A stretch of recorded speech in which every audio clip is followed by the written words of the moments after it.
We have Marepant with us today on Rook Reflections episode number 5.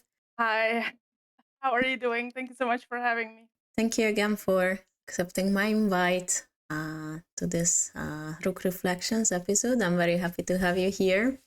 Yesterday, I was very hyped. I thought, Chad, that you will be our next guest, and I am so happy to interview you because you are my role model in studying, and I really respect you for that. And I would like to have your work ethics, and and I have a couple of questions regarding that, which could be interesting for my chat too. I was very happy that you invited me, and we've met each other a couple of times in real life. So I remember you asked me out, so to speak. You invited me to Rhodes in 2021 when I was playing my tournament. So yeah, you helped me decompress in that tournament because it was quite intense for me, and I really enjoyed our friendship ever since, and we are study buddies. So you're also my inspiration. Thank you so much. Thank you so much for your kind words. And well, I was happy that I could witness you becoming a world champion in Rhodes. I always like to say this because it's such an achievement, in my opinion. So that's amazing. Thank you, thank you. Sometimes still can't believe it, but I tried my best. I worked really really hard for it. So I am very proud of the achievement coming shared first in the open. So Mm-hmm. yeah, All right. still can't believe it.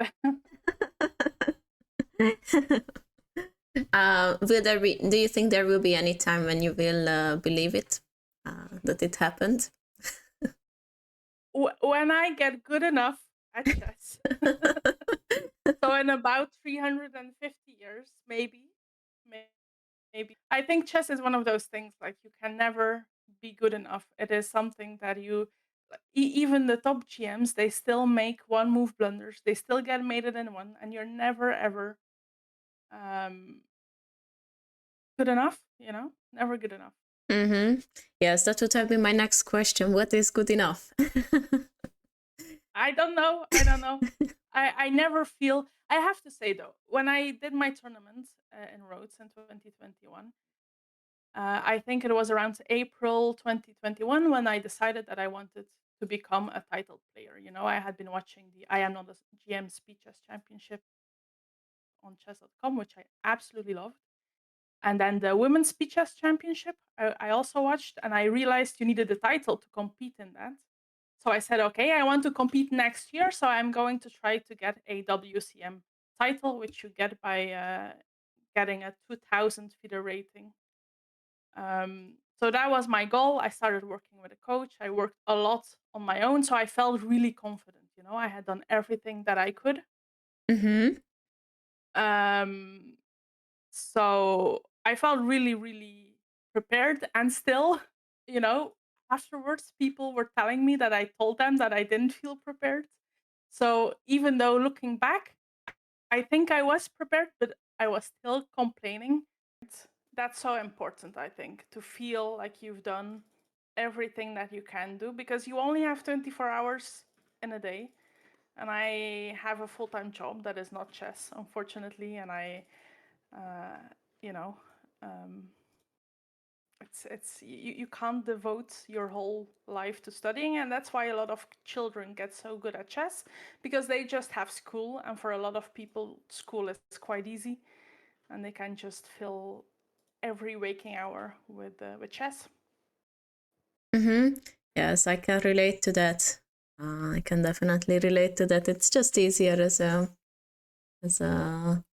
child, but not impossible as an adult because you achieved the world champion title as an adult. So You blame the government for the 24-hour days. It would just be a different excuse. Like often you say, I don't have time for that. And that's not really true. It's just not high on your priority list. So when I realized that, and I thought, what do I want to achieve in my life? Because you do have to have certain goals, right, in your life. Otherwise, you just live to work and then to the weekend and then back to work. So that might get quite depressing quite fast. Yes. So, I've made chess my goal. Maybe the next question will be, what is your goal in chess? And I actually don't know. So, Yes, 2 years actually, ago, mm, yeah, that's the second question. Actually, the first one we kind of skipped, but we will get back to it. Yes, yeah, so go on. I got a bit sidetracked. I think I can go on. Once I start talking, you never know where I might end up. But yeah, so 2 years ago, my goal was to become titled, and I achieved it honestly too soon. I achieved it after 6 months hard work, and then I thought, okay, what now? Because it was really nice to get the WFM title. I qualified because I won the World Amateurs, but I didn't get 2100 rating, right? So suddenly you have this strong title, and you start maybe feeling a bit like an imposter because I don't have the 2100 rating, and I have only played 2 tournaments since. So not playing a lot of OTB chess results in not gaining a lot of rating. So now I'm a bit in limbo, not knowing really what my strength is. So I don't know what goal to put on it. Right now, my short-term goal is to qualify for the Olympiad, because I am from Belgium. We don't have a lot of strong female players, unlike Hungary. But in Belgium, it is quite easy to qualify. You just need 60 games, which is not that easy as a full-time employee, and a rating around. So if I get 2000, I think I will qualify. So that's my short-term goal. Getting I need something like 32 games Okay. in 7 months. Okay, but you will have well 10, right, in Sitges? Wait, Yes, I keep forgetting how many rounds is Sitges. 10. Switches is 10 rounds, and then we will hopefully play the European Women together in Rhodes, which is 11 rounds. I already have another tournament planned end of January in Ireland, which is 5 rounds, a weekender, which is insane. There might be 2 or 3 games a day. I think I'm too old for that, but we will see. So I need 6 or 7 more, and then you always need to account for a buy. Like if one tournament is not going very well, Mm-hmm. and you get a buy, that doesn't count for the games. So it would be sad to miss out on 59 games, for example. Right, right. Yeah, makes sense. Do you have a championship, a team championship in Belgium? Because in Hungary, for example, we have this team championship not every, so it doesn't look like a tournament together. We just meet, let's say, every 2 weeks on Sundays. And Mhm. I was wondering if you have something similar, because that could maybe fill the gap, if you have. We do have that, and I used to play it, but right now I'm no longer part of any club. The thing is with the team championships, at least my old club used to structure it for the benefits of the team. So they would change players around, changing from division to division, just to make sure someone promoted or someone didn't demote. And I wasn't a big fan of that. I want to play with my own team. We started to build a rapport. We were buddies. We were trying to fight for promotion. I think I played in 2019. We were doing extremely well, and then near the end, because of COVID, some things got switched around, and then they started to change the teams. So you just I want to play a team event for the team, if Mm-hmm. that makes sense.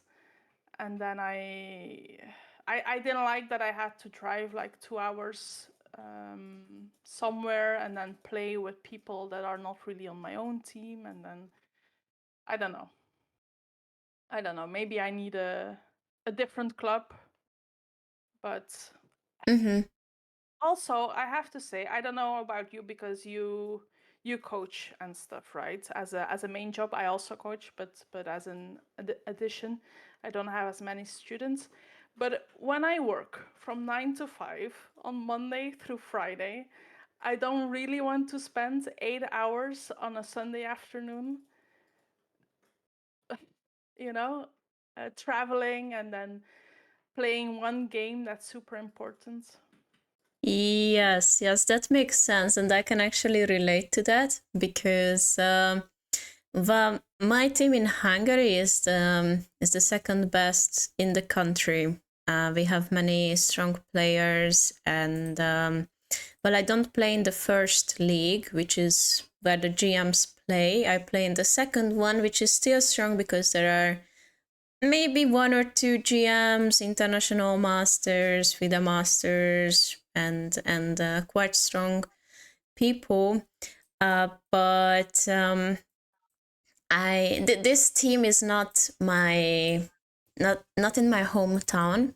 So when we have to play, then I have to travel approximately 1 hour and a half just to get there, and then spend my time there. And normally I traveled with one of my teammates who lived in the same town as I did, Mm-hmm. and we went together. We had to wait for each other until the other one finishes and then go back. And we would have to leave around 8 a.m. in the morning and arrive back by, let's say, 6 p.m. in the night. And Your whole Sunday is gone. yes. But I do think it makes a difference if you have friends there. For example, in my club, I used to play in the same club as one of my older brothers. He is 3 years older than I am, and he had a very strong generation, right? And he was a boy, so that also makes it easier. So he had a really strong friendship group, and I was the little sister, so I couldn't join the cool club, the cool group. So and otherwise there are not many women or many people my age generally, so it's just older men usually. And that also, if you ask me how to spend my Sunday, that's not a. And then people, when you win, they say, "Ah, I looked too deeply into your eyes," and then, or I was feeling sick. And then I just, I don't care. And when people are playing tournaments, usually they are all there for the same reason, right? They just want to play the tournament. So I stopped playing interclub, and now I'm trying to focus on tournaments. It would be different though if I could find a friend. That sounds quite sad, but Right, right. Well, my case was a bit. Well, I say was because now I'm in Greece and I don't really play. I haven't played a game in this season yet, and it has already started in September or beginning of October. I don't even know. But I grew up with with these people because our team is quite young and we have like 5 people who are the same age, and we just grew up together. So I mean, we always went together. We have been in the same team for more than 10 years. We played in the youth championship. We represented our team in the youth chess championships in Hungary, and and yeah, that was quite fun. But also on the other hand, what I also feel is that a 1 day championship is less fun than a long tournament where you are there with your friends, and I kind of miss the feeling when we were there, and we were just having fun while playing seriously, and then having each other's back, and cheering each other up, celebrating with the other one. But then we just, nowadays everyone is an adult, everyone plays chess as a hobby mostly, and no, you can't find these people on longer tournaments, and we just only meet on these team chess championships, and that's not the same. But I get what you say, that you need friends, because I I know it from myself, that when I go to a tournament and there are no friends and I'm just by myself, and especially if it's a long tournament, let's say 7 days or 9 days long tournament, that's that's sad. I also go there to have fun, not only just to focus on the chess part. So yeah, Yeah, it's especially if it isn't going great, you need a you need a friend, right? So that is what I wanted, like what you're describing with the friend group and stuff. That is what I wanted, and that's also one of the reasons why I came back to chess and I started being serious, because I started watching streams as well. You know, just at the start of COVID, it got really.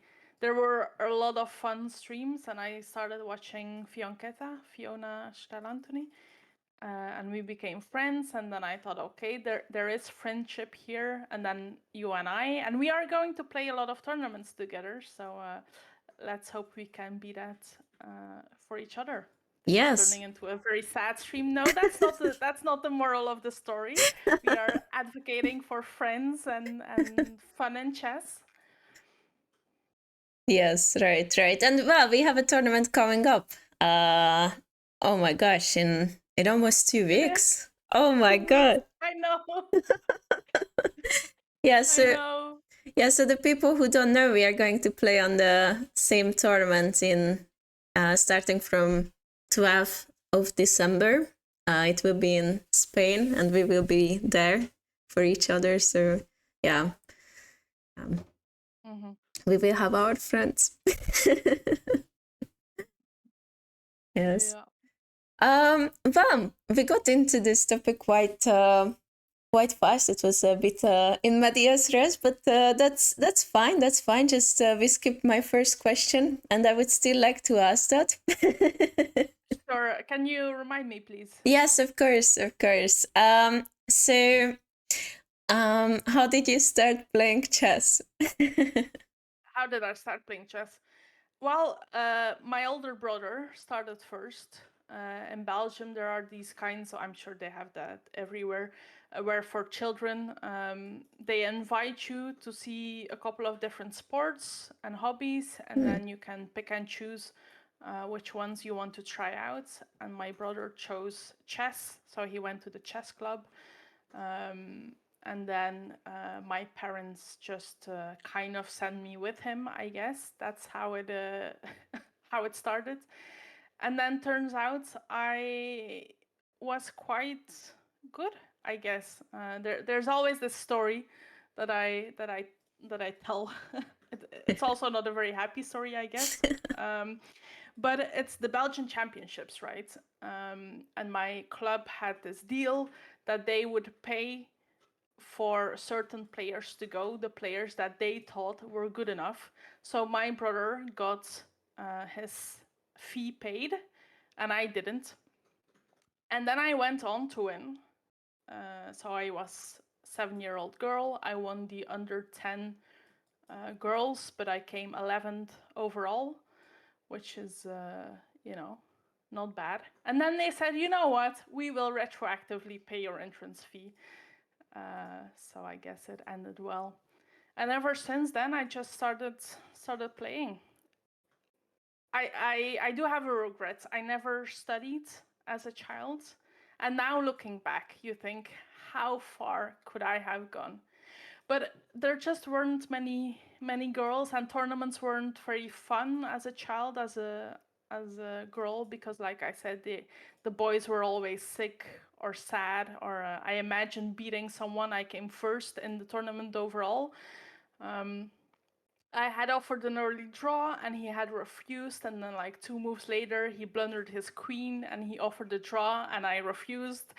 And then he went outside standing in the rain for like an hour crying, and it was pouring rain. I still see him out there on the field. And and that's just the BS that you have to put up with as a female chess player. And then I you can know, I visualize this, and I can also hear the sad music that he's standing there in the rain crying, and yeah, there is sad music. yeah, yeah.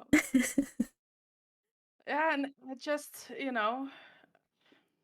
but I kept winning, right? So you win a lot, you win some money, you win a bunch of trophies, you get to travel, which is also a nice perk. I went to quite a few international tournaments, but I don't make friends so easily. So unfortunately, that was always hard for me. And it just never, I never, for example, I've been talking recently, right, with a lot of people, asking them as well, why did you get into chess? How did you study? Because I'm really fascinated by this idea of studying chess. I think not a lot of people talk about this. And so I ask them, and very often I hear that in their youth, they are just playing off their friends, right? Their friends are improving, they want to improve. They are improving, their friends want to improve. And so you're building each other up, you're strengthening each other, you're just having fun together, and that's how people improve. So yeah. Mm-hmm. Yes, yes. I think it's like this, yes, because I think similar thing happened to me as well.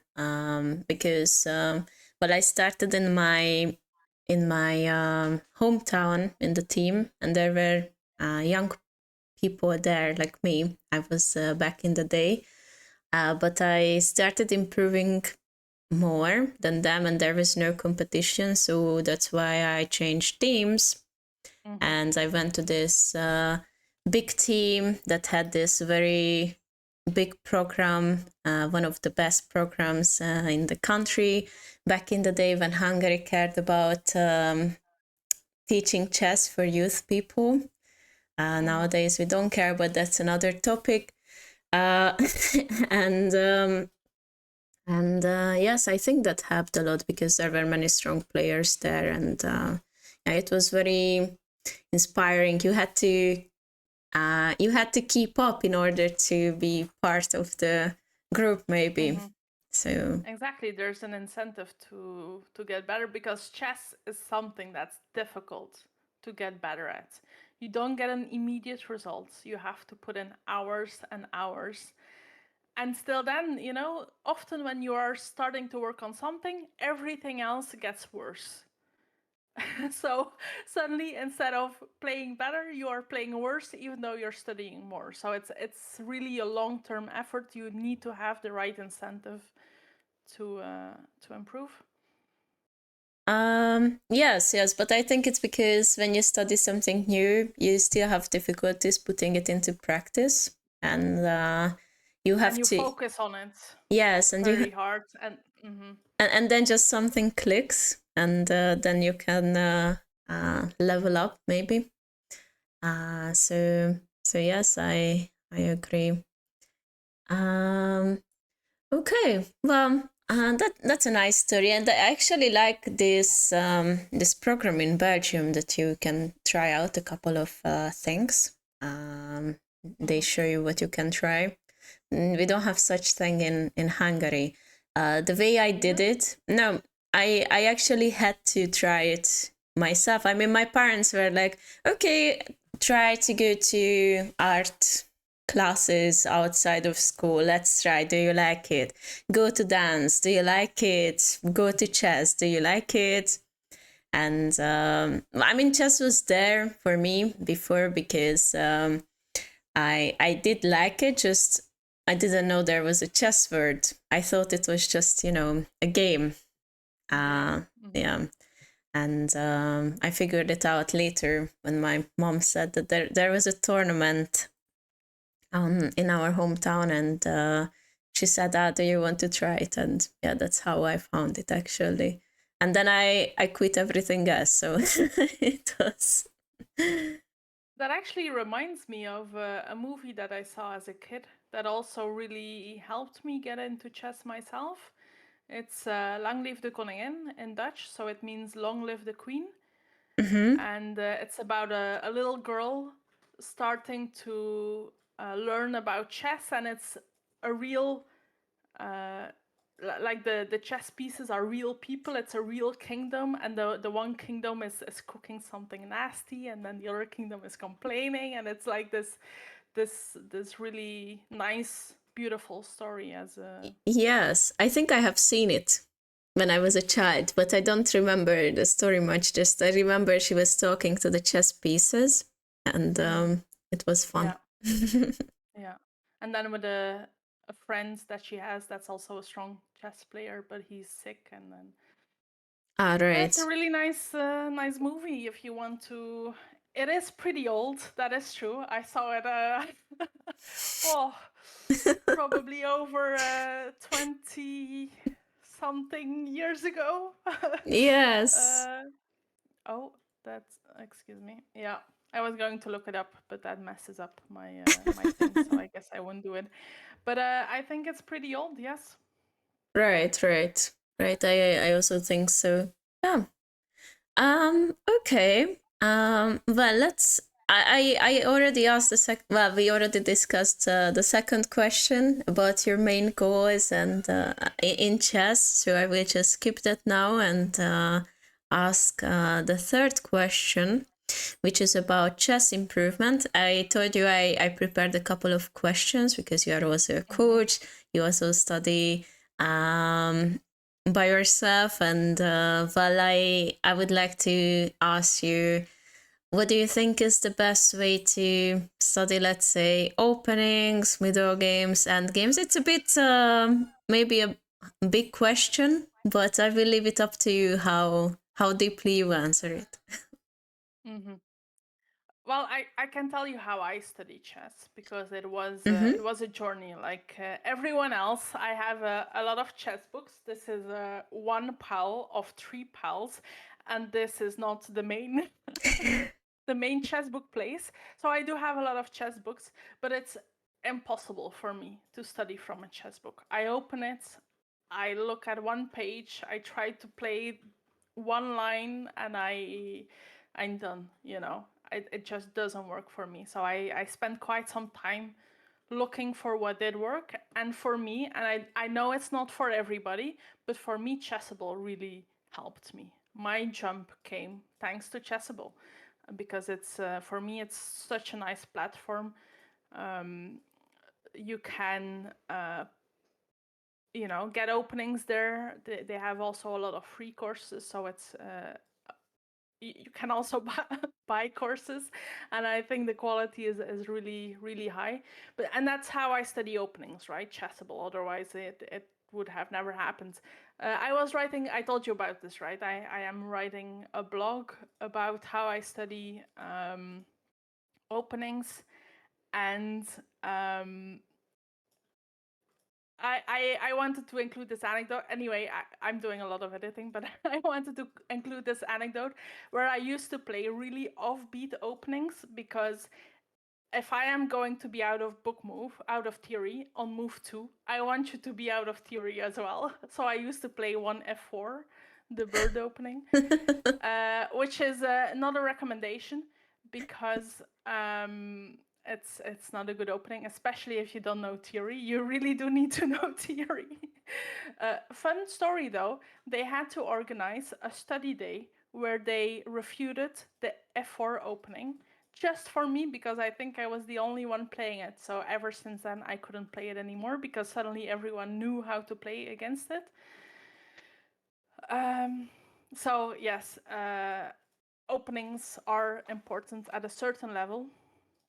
Especially, I think at our level now, it is starting to get more and more important to know your openings, to not spend a lot of time in the opening.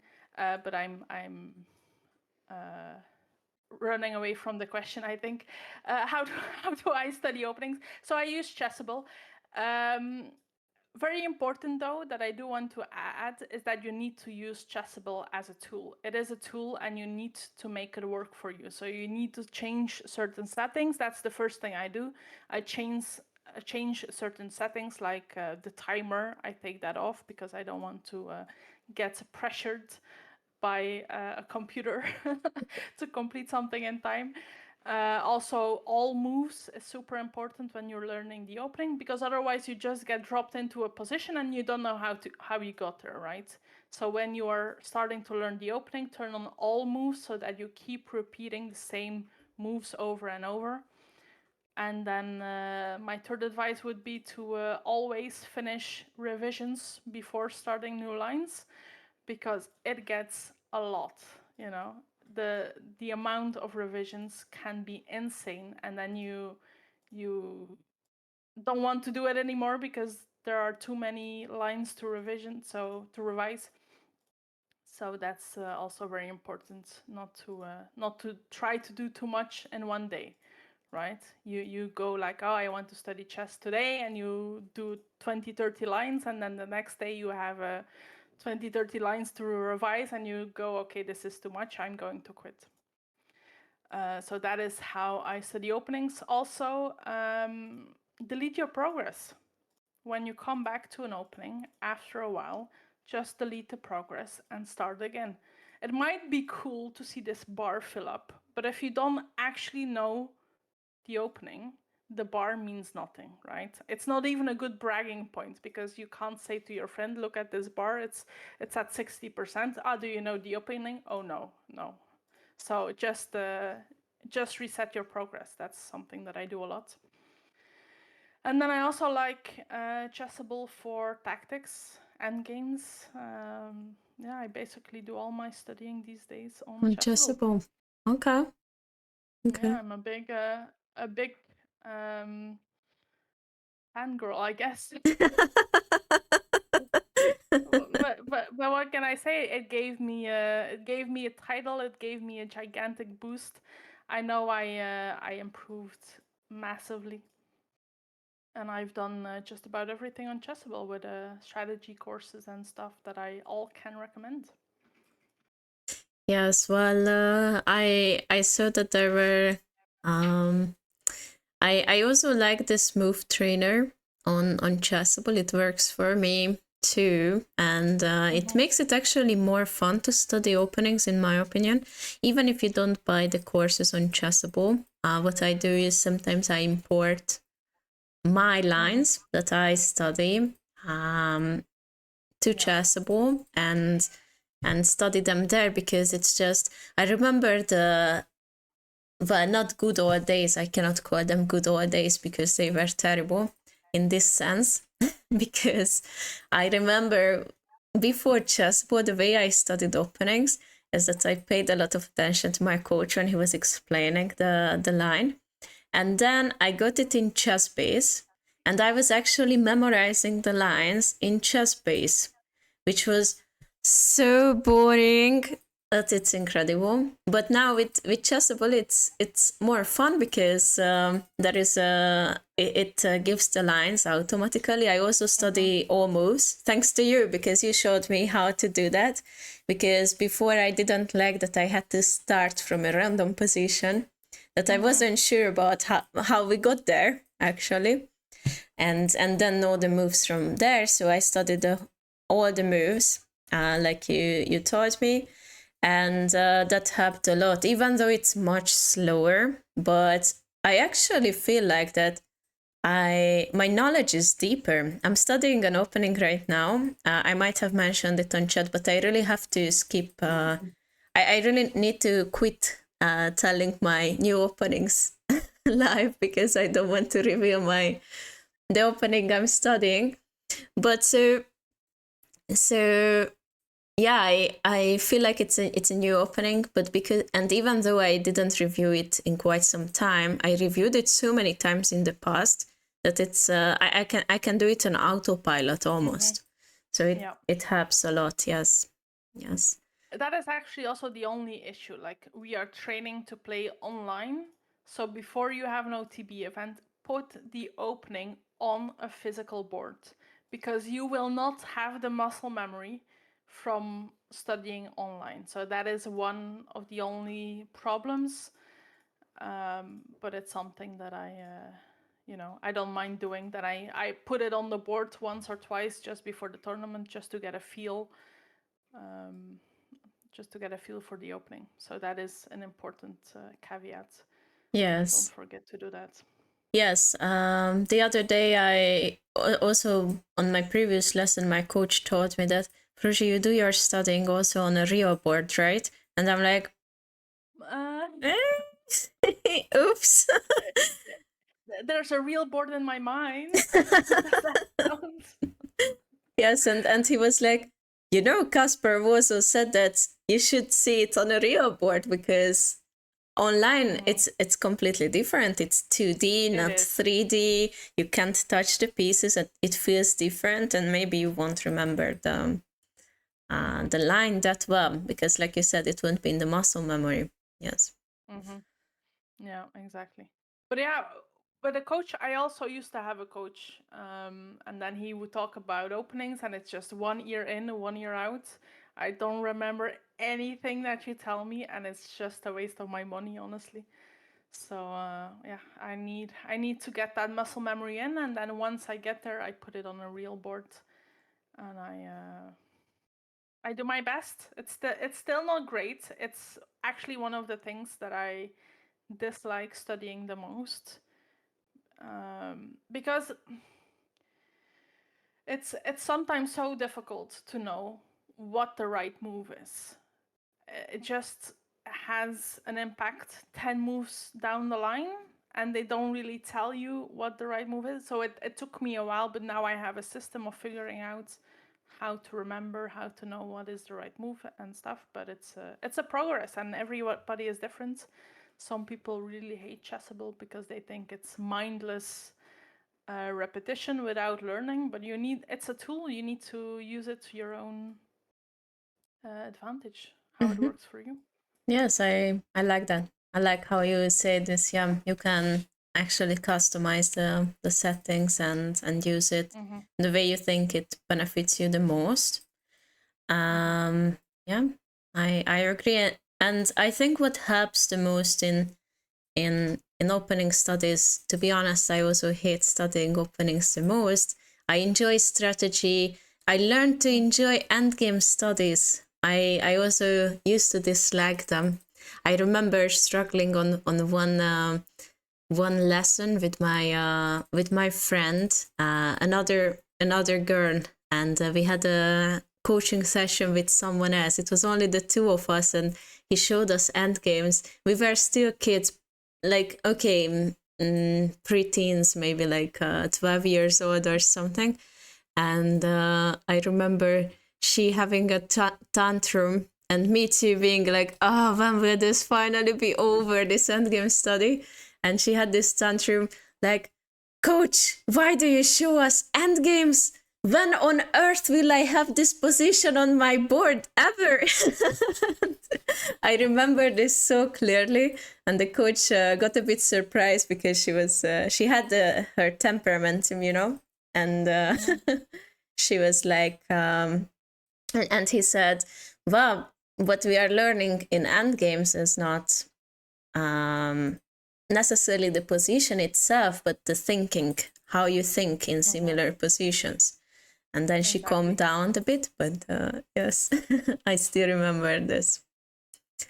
Yes, and I think it's similar. It might be similar with openings, because even if they don't show a line in an opening course, I like it that I prefer courses where they explain why we make that move, why it is important, because I remember I used to memorize the moves without understanding why we play those moves. But now I like it when there is explanation, even if it's after each move, and even if it's very obvious, like we put the bishop on g7 because it's good on the main diagonal, right? And it will be very useful there, or even if they just give one little hint why we have to do that, what we are playing for, and and looking at the plans, it just makes it much easier.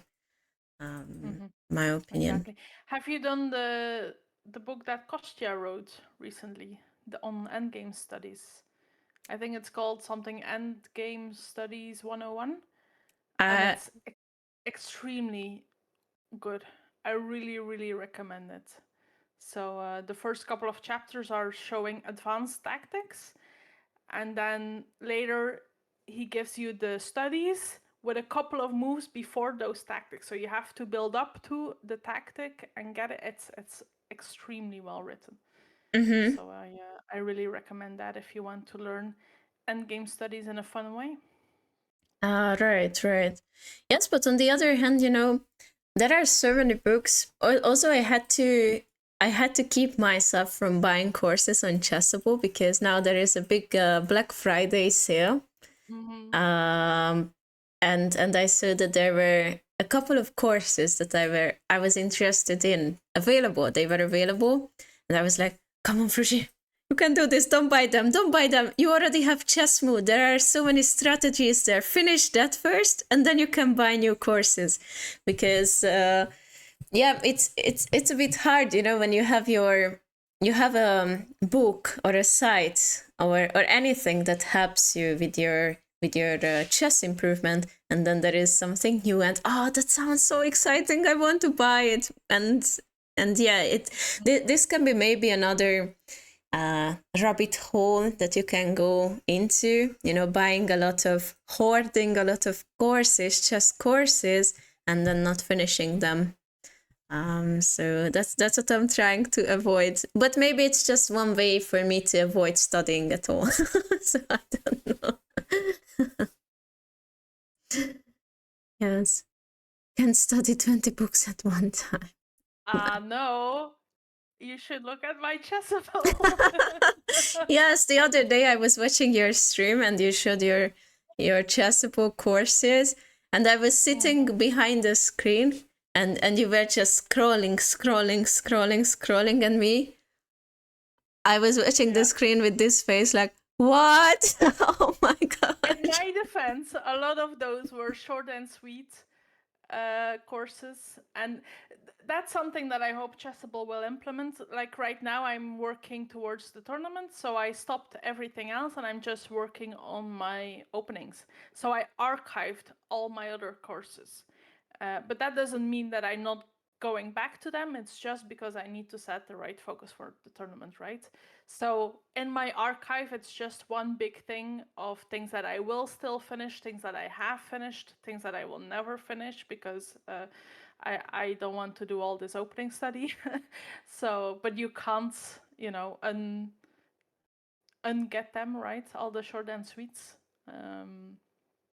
So I would like some more partitioning in that aspect. Mm-hmm. But I do also have a lot of courses. In my defense, I finished a lot of them. So Well, yes, I don't have a problem with that. If you really finish them, that's amazing. Just I have seen a couple of people who have a lot of courses, and they are very proud. Look, my Chessable is full of courses. I will be super smart in no time. And then have they started it? No, nothing. So no. yeah, yes. But it's very respectable that you did most of those courses. So yeah. Okay. Another question. What do you think is a terrible chess-related advice that you think many people believe? If there is any. Yeah, right now I can't really think about of anything, because it's so personal, right? So some people say don't play bullets, but I can't believe I say this, but I actually quite like playing bullet. I used to hate it like 1 or 2 years ago because I was really, really slow. And then I got challenged by someone to play 100 bullet games in one day, and I was in physical pain when I did it. And I still remember that day. Like, I did it. I still remember the day, like 10 games in, I was like, oh, this is torture. I need to stop. but I already started, so let's continue. So I will not tell you the whole story, but long story short, I couldn't move my hand for about a week, and I may have cried, but I did increase a lot of speed and also to learn openings. Bullet, if you don't play some BS openings like some people do while playing Bullet. I think I know the person you are referring to. Exactly. I think we all do. I think we all do.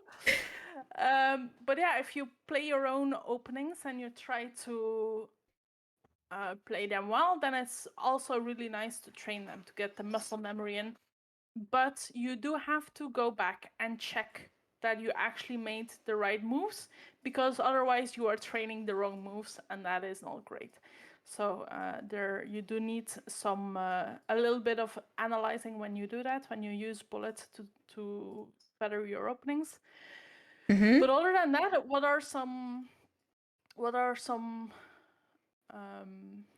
advices that people give that are controversial? I don't know. No, I didn't analyze those 100 bullet games. No. That was my first introduction really to bullet. I think I maybe played one game of bullet before that or something. So I did not analyze those 100. They were quite rubbish. But since then, when I play bullet, I do check that I didn't mess up my opening too badly. Mm-hmm. Mm-hmm. Actually, it's interesting because I recently started using blitz games for opening practice because I can go over many openings, and I have never thought that bullet can be maybe used for this purpose. Plus, also I always advise against bullet, so I feel bad doing bullet. I think I don't know when I played my last bullet game, to be honest. So yes. I think bullet and blitz are kind of the same thing. You don't have enough time to think about your game anyway. If you think a minute in blitz, you are going to lose the game, regardless of the final position. Like if you're playing 3+0, you think a minute, you 95% of the time you are losing that game just because you run out of time, right? Mm-hmm. So you don't have time to think about your opening anyway. You don't have time to think about your middle game strategy. It still needs to be mostly instinct when you're playing blitz, and it's the same when Mm-hmm. you're playing bullet. So if you really want to improve playing chess, you need to play rapid. But that takes a lot of time, right? It's like 10-15 minutes per player, so that's close to half an hour for one game. That's a big investment. So yeah, Yeah. Yes. But in the long run, I think it is still worth it more. it is absolutely no argument here. It's Yes, just yes.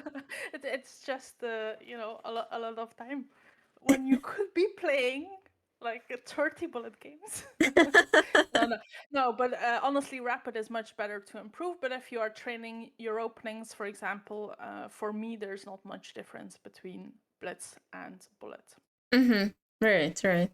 Yeah, makes sense. And you get over with the rest quite fast, and you can just focus on the opening part. Yeah, because you finish the game much faster.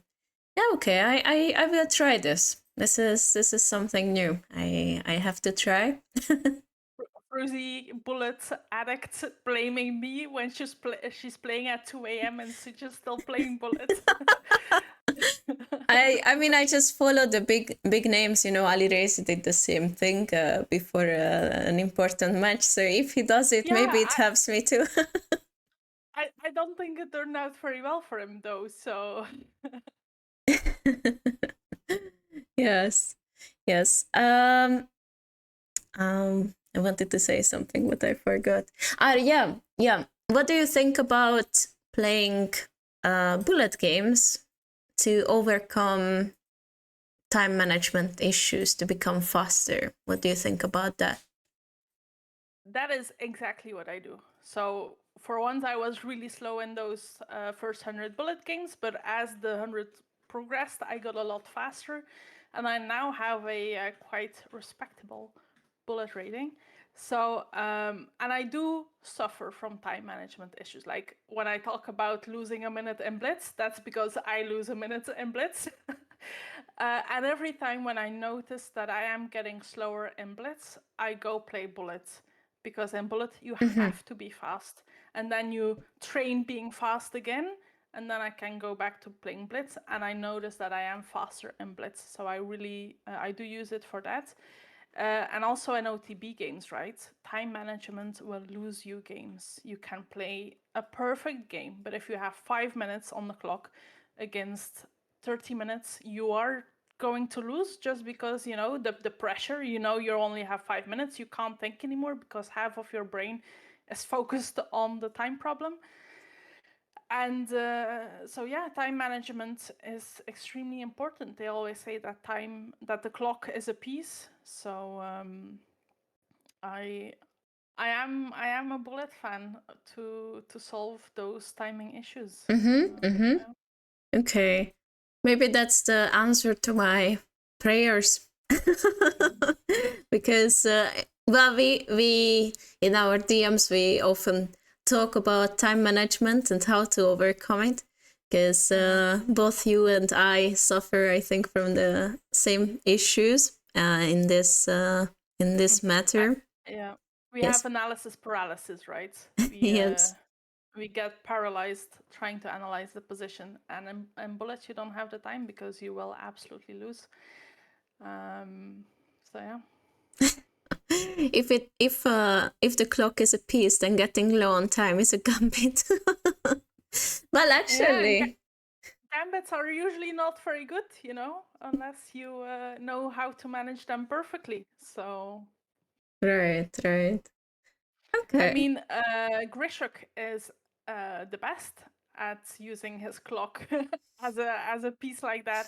So he's a great gambiter. So it can be done, but I am unfortunately not yet at the same level as Grishuk. So yeah, if you play Hyper Bullet, yeah, no, that's where I draw the line. I am too old for a Hyper Bullet. That is. And Hyperbullet is a lot of pre-moving, right? It's a lot of trash openings, pre-moving. So that is no. You have never watched Grishuk interviews, though. Glamdring No. says, yeah. No, but I know of him. I know of him. You know his personality. Yes, there are a couple of interviews out there with him. Yeah, the other day I watched a couple of those for fun. But yeah, I wouldn't like to be in the shoes of the interviewer or who he was talking to, but as an outsider, it looked funny. um, and let me change the question a little bit. And what do you think is the best chess related advice, if you have any of those? Or is it again very personal? Well, it's the best is personal, but a general good advice is do puzzles. You know, you need to do a lot of puzzles, and you will see improvement if you do a lot of puzzles. And they are fun, so it's that's a bonus, right? That's my favorite part: tactics puzzles. Not the boring defensive puzzles or the strategical puzzles, but really proper tactic puzzles where you have to calculate and it leads to some kind of mate or you win pieces. That's fun. That's fun. So that will also help you in your own games because you learn to spot the tactics, right? Often people complain that they do a lot of tactics, but then they can't use it in their own games. But you have to learn how to set up a tactic. So once you know the pattern really well, you will start to see the pieces align on the chessboard, and you will learn how to set up those pieces to accomplish the tactic that you want. So that's my favorite part. I used to define a lot of puzzles. yes. Well, that's personal, but yeah, uh, a lot is a lot is a lot, you know. Right. There is a question. I am wondering if puzzle storms and I suppose puzzle battle and these kind of things are as useful as longer, more difficult tactics. Well, I think, in my opinion, it depends on what you are trying to improve in. Because if you are trying to improve in blitz or bullet, let's say, then I think easy tactics are the way to go because you won't have time to calculate in blitz or bullet games, but you just need to spot those tactics. But if you are playing in classical tournaments or you prefer rapid, then I think you cannot really avoid doing longer puzzles because you need to calculate and well, what's the best way to practice those? Well, longer difficult puzzles. So And it's always a combination of the two, right? There's no magical solution, and it's always a combination of the two. So, for example, if you only have time for 20 short puzzles, do 10 short puzzles and 3 long puzzles, right? That should take you hopefully the same amount of time, roughly. And then you have trained both. Because even for OTB, right, a lot of people still blunder pieces in one. So you need to and I include myself in that, you know, even top GMs do that, OTB, blunder mate and stuff. So you need to be well-rounded. You need to do the short puzzles, the quick puzzles well, and you need to train calculation by longer puzzles. And like you say, especially OTB, because you need to train. I'm terrified about that I won't have the stamina at the OTB game because I have been playing online, and that is the downside, you know, of bullet and blitz. It's also fast. You don't need stamina. Maybe you need stamina if you play 100 bullet games in one day. Then you need some stamina, but otherwise, yeah. right, right. Now that reminds me a little bit that the starting time of the sieges rounds scares me a little bit because and chat might be laughing at this, but I'm more like a morning person. I prefer morning rounds over afternoon rounds. Yeah. What time are they? They are 4 p.m. Central European time, right? 4:30, Okay. I think. 4:30. 4:30, really? 4:30. And that's very long because I know my longest chess games were 5, 6. I think one was 6.5, 7 hours long. One chess game, one classical chess game. And now I add that to this 4:30, and I don't like the outcome. No. Yes, And I don't like it for a different reason, because I get stressed so much before the game. Then you have, you know, a lot of time to stress. Otherwise you're just sleeping, hopefully. But yeah. yes, as I also tend to get emotionally more exhausted by that time, because in the morning I feel like I started a clean slate, and I can start with that and I perform better that way. But when there is, let's say, an evening round, by then I talk to people, I get frustrated because of people, or I don't, but there is always this one thing that I get frustrated because someone says something that makes me mad, or already exhausted, and just someone says something stupid, let's say, and I go there with not a clean slate, and I sit down and I'm already like, oh. And yeah, I that's why I prefer morning rounds, even if I am a bit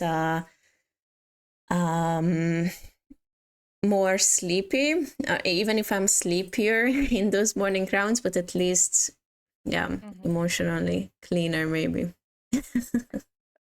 When I played my tournament in Rhodes, I slept so much, and even before the rounds, right? Because the round was at 3 p.m. something, I think.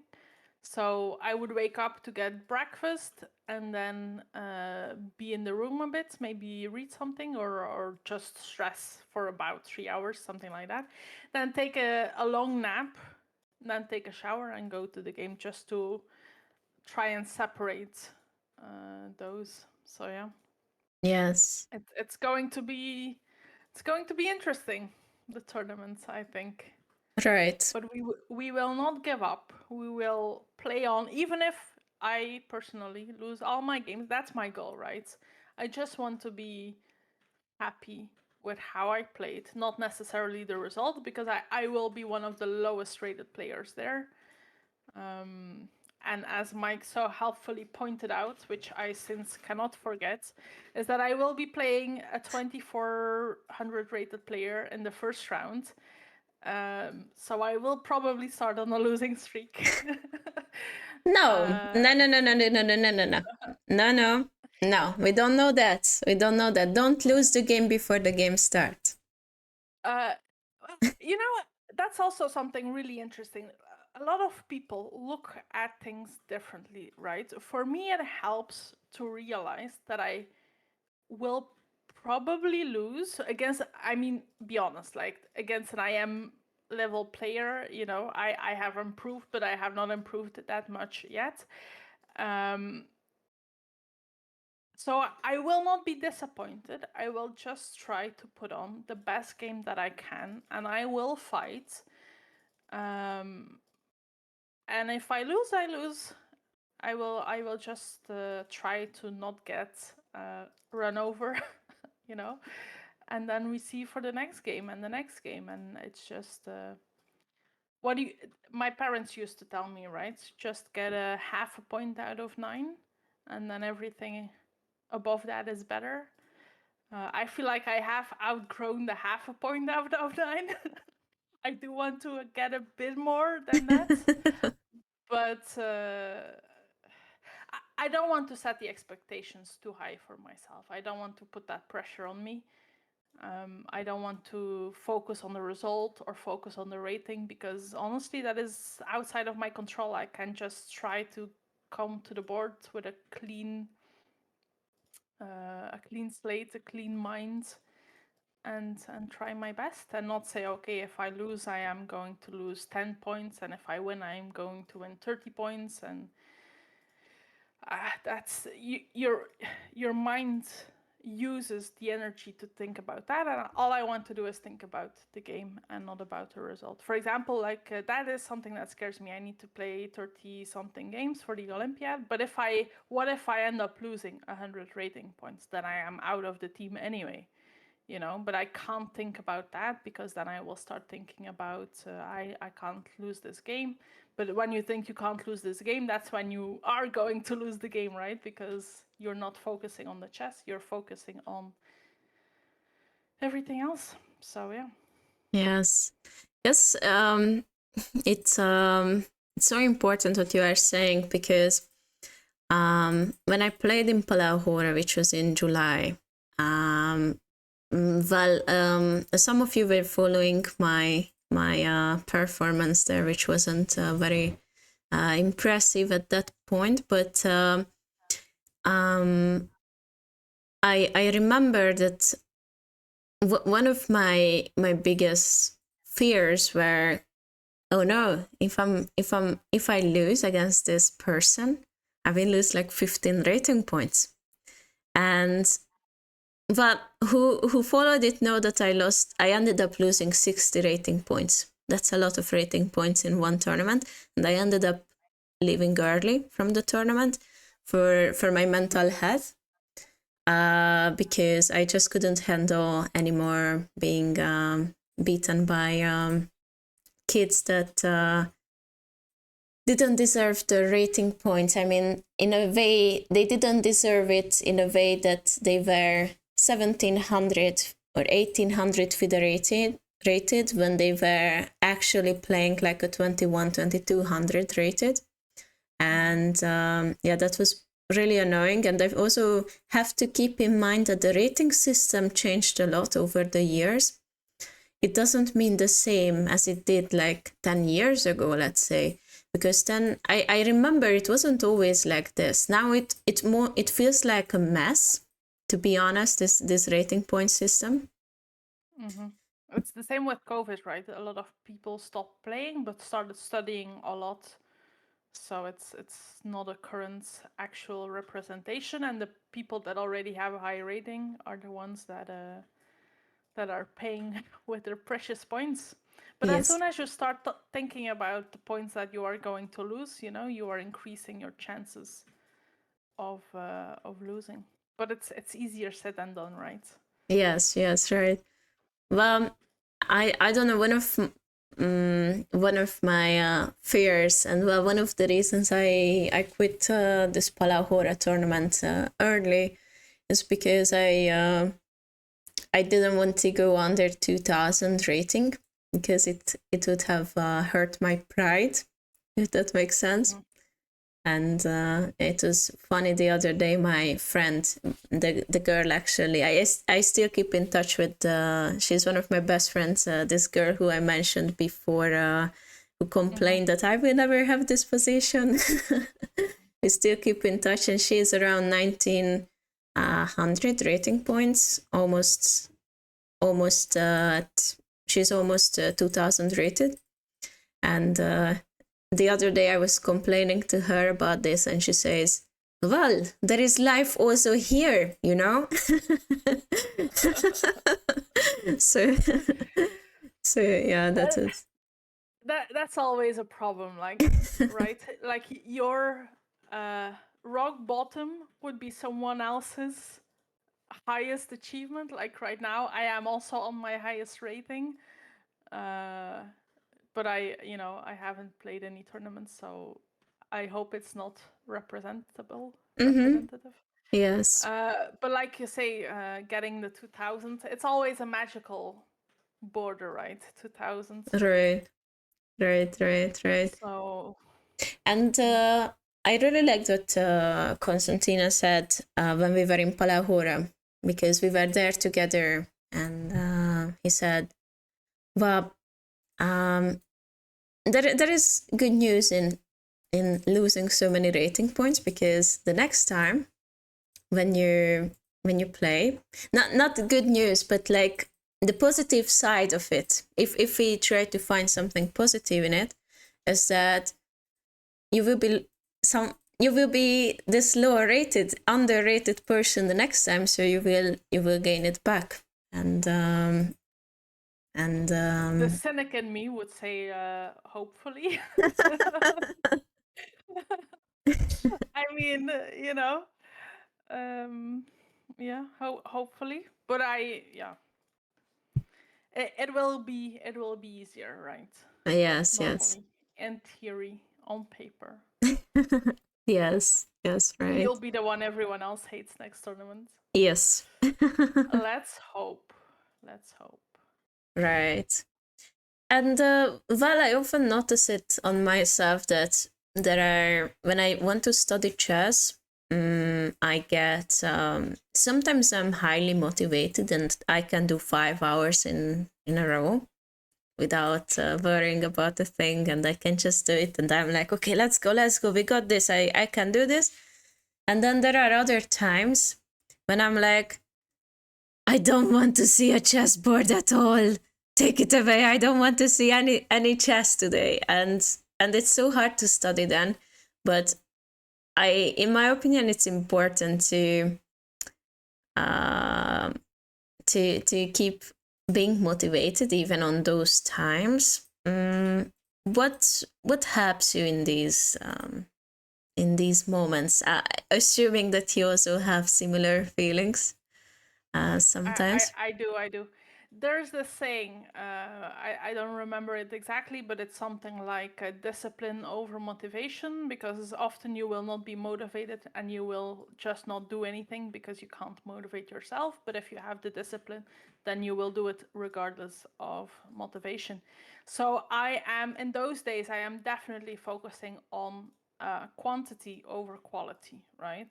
Just do something, do a couple of puzzles, do a couple of opening lines, with Chessable, again, it's really simple, right? You just have to open the website, you have to do it a bit, or even with chess.com, or play a puzzle racer on Lichess. So even if you are not motivated to study, you can do some of those simpler tactics that are also going to help you in the long run. So you will feel like you have accomplished something until you are ready again for the next thing. So my aim, especially with Chessable, is because I have a really long streak that I like to maintain, is no 0 days, right? So even if you do one, even if you just do 5 minutes, and then often once you're already doing those 5 minutes, you say, okay, but I'm going to finish this chapter, right? And then before you know it, you're half an hour deep into a tactics book or something. And then you've done something anyway, even though you didn't feel as motivated to do it. So that's what I try to do. But having said that, I do have the freeze protect on Chessable. So every once in a while, when life gets just too big, for example, I have this job and sometimes I have to work like 12 hours. If I really don't have the time or the energy, then I know this freeze protect is there just to protect. And some people find that cheating, right? They don't think that it's an honest streak, but I don't agree, because you need to think about your mental health, right? That streak is also a tool that helps you to be motivated. Like the next day, I know I will do some tactics just because of that streak. Thank you, Steve, for the subscription. It was really loud in my headphones, so I had to stop talking. Thank you so much, Steve. So what was I saying? Yeah, no 0 days, unless you have a really bad day, which does happen.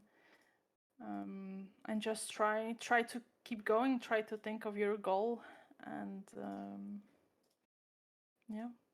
Yes, I also found it that what you said is very useful, because I remember my old me when I set a goal, like anything, not necessarily chess related, but also chess related.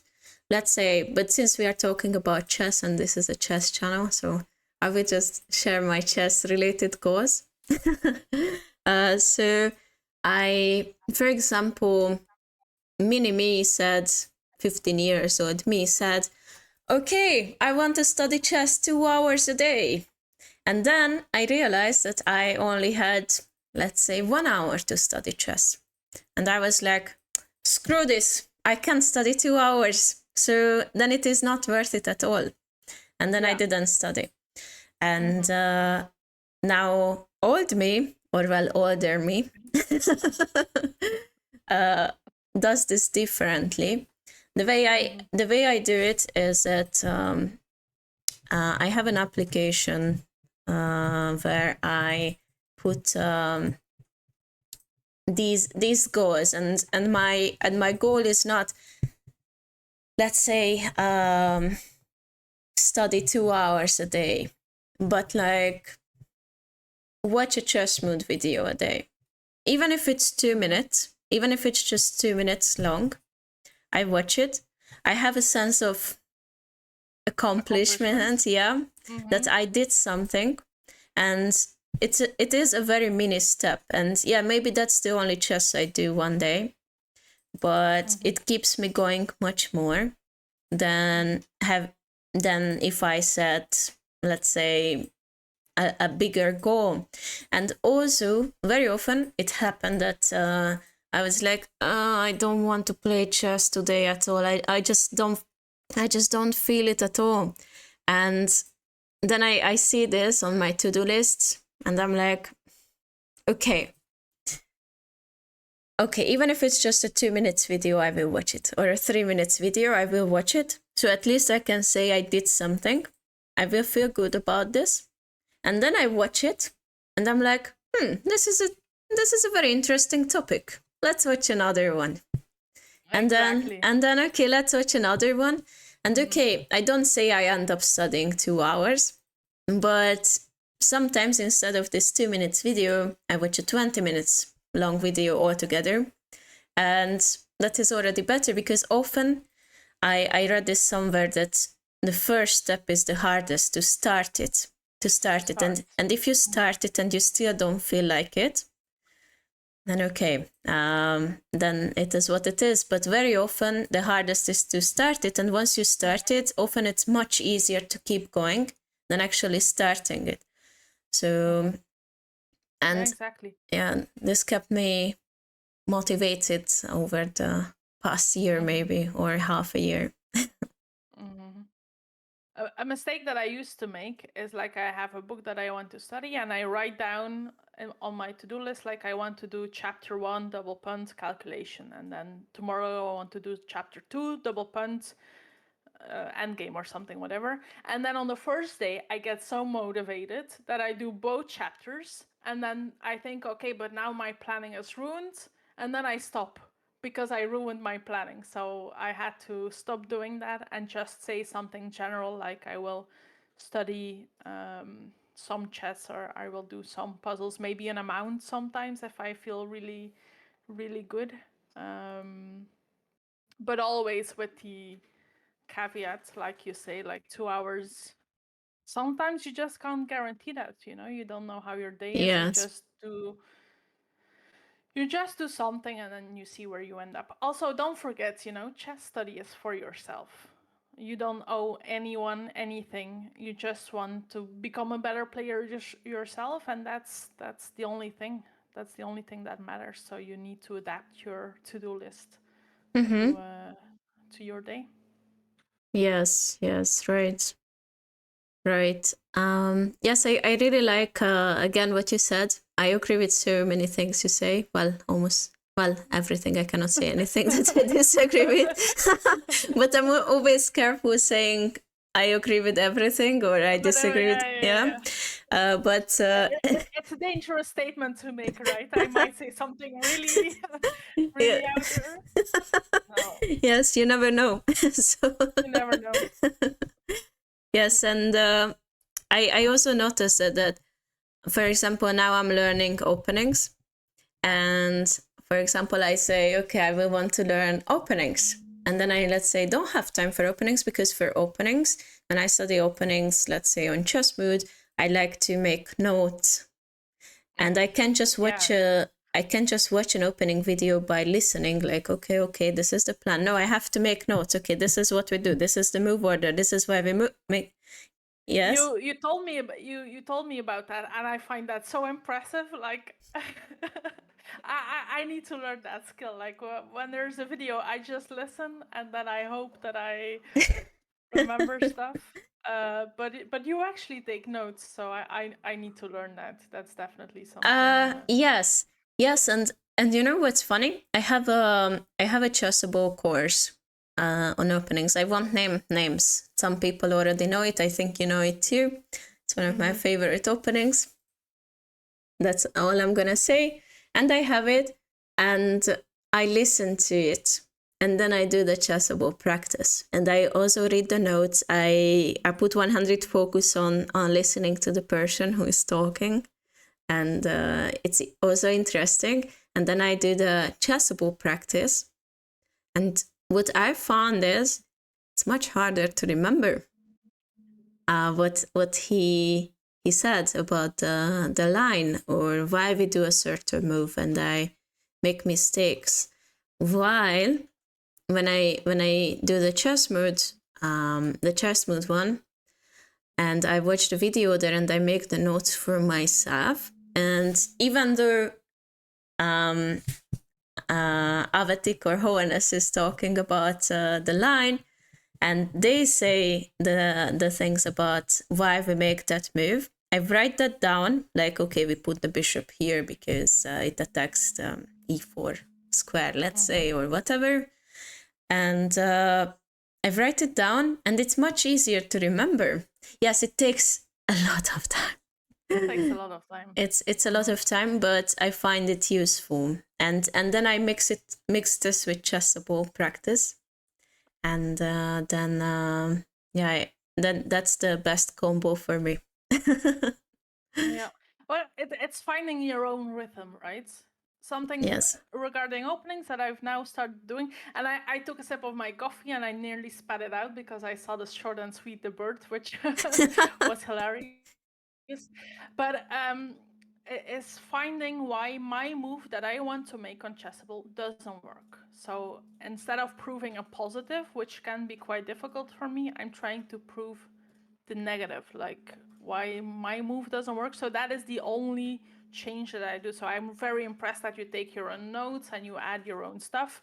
I don't think I'm there yet. I don't trust myself enough to do that correctly. I'm not at that level yet, I think. Certainly regarding openings, this is the first time that I'm studying openings, so I am just accepting what someone else. For example, one of my mods, like my good friend Truth, we all also talk a lot about chess, and he just says, you don't need any books. You just take an engine and you play some moves and you see what the engine says, and then you go with that. And I look at him and I go, like, what? How can you study? Like, I mean, I need you to tell me why this is a good move, right?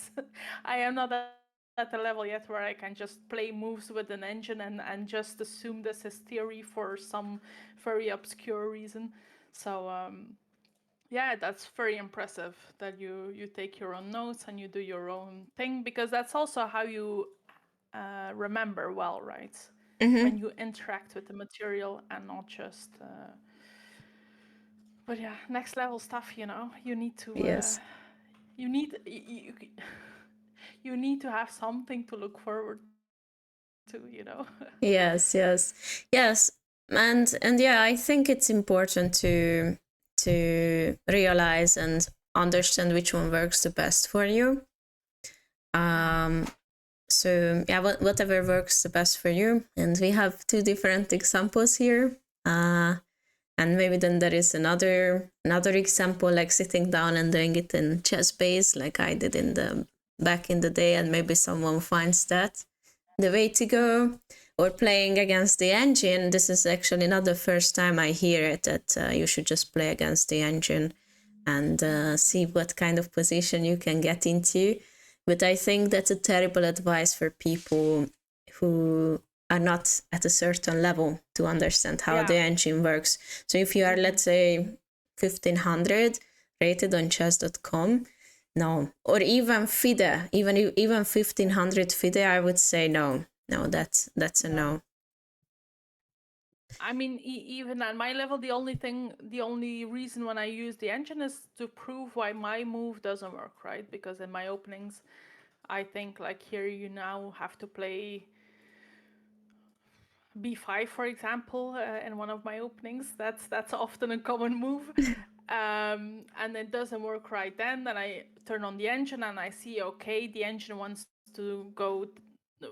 to do this and this and this, and because I played b5 too early, now I sacrificed some squares. I didn't develop my pieces in time, things like that. But you can only achieve that kind of thinking once you're already at a certain level, right? Yes. Yes, yes. So yeah, you need Right. to build tactics first, right? Mm-hmm. When you're 1500s, you need to do tactics, and you need to know like maybe 5 opening moves, if that, and then you need to learn tactics to know, to stop dropping pieces in 1 or 2 moves. Yes. Yesterday I had a stream where we discussed this topic, that sometimes I don't know, I have some student applications, because I like to get to know the student, what they think about their chess, and what they expect from coaching. And sometimes I have students tell me, well, hey, I'm 1000 rated, but I'm more like a positional chess player than a tactician. And I'm like, no. On that level, you first do tactics. You can, when you are, let's say, at a certain rating, you can decide what level what you prefer, tactics or positional chess, or aggressive chess or positional chess. And then we can talk. But until then, tactics and be aggressive and just do this kind of things. There is no, I do positional chess only. No, that's not how it works. Yes. No, you can only put your pieces on good squares when you know that they are good squares. And how do you know that? It's because they are defended, right? There are no tactics that can Yes. take them away. I see a lot of topic related to chessable today. I apologize. That's just because that's how I study my chess. So I do have a lot of chess books, but yeah. You would like to sell It them doesn't. and buy a chess No, no. course. I want to keep them. I love looking at them and I love touching them, and they look really good in my house. So I will definitely keep the physical books, and I hope one day that I will be able to also study from a chess book, and I think that will happen because I do have big big goals. I can't voice them, but in my heart, I do hope,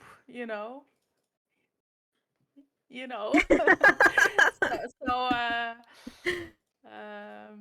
yeah, just it's I study a lot of chess. You know that I study a lot of chess. So yeah. Thank you, Danielle. Well, thank you for your kind words. By the way, sorry, a little advertisement. Most likely today I will have another video coming out about chess improvement. So please do subscribe to my YouTube channel. Okay, advertisement over. Yes. Right. I actually have like other questions, but this topic is also so important, and I'm not sure we have the time to discuss those topics too, because then this will be a very long video otherwise. But I like discussing things with you, so maybe I will still ask them. Yeah, I think once we get to talking, where do we end up, right? Right. Yes, we could have a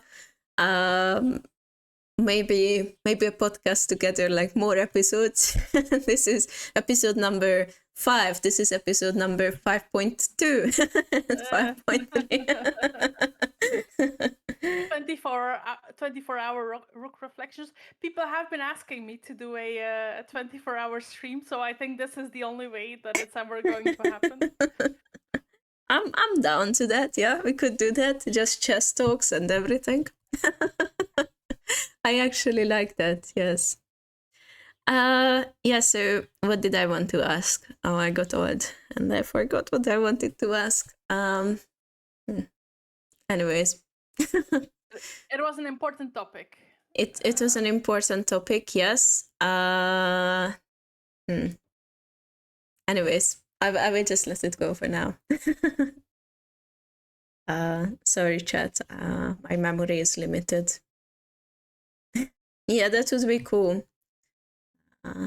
Frushi plus Marepant plus Jesse, 24 hours chess joint stream. Yes. All right. But have you met Jessie? In real life? No, not yet. Not yet. I thought I would meet her in Sitges, but sadly she doesn't come there. But it would be super cool. It's interesting because I met so many people already from Twitch, and it's very exciting. I'm not that kind of person who always loves to meet new people every day, every hour. But it's also fun, yeah, to meet new people. And then Sitges, we will meet a lot of people, I think, besides each other. So. But we've seen each other 3 times already. Mm. before this, or just 2? Well, it was So, first in Rhodes and then in mm-hmm, Belgium. mm-hmm. What And was then we went together to the Netherlands. So maybe in my mind that's ah separated as 2 events, but it was in right? the same weekend. Yeah, So I counted as I counted it as one. that is one. Yeah. 3 countries. 3 Yeah, countries. that's There we go. okay. Okay, there we go. Yes, yes, yes, yes. Okay, it was 3. Yes, I have so far met 0 people from Twitch.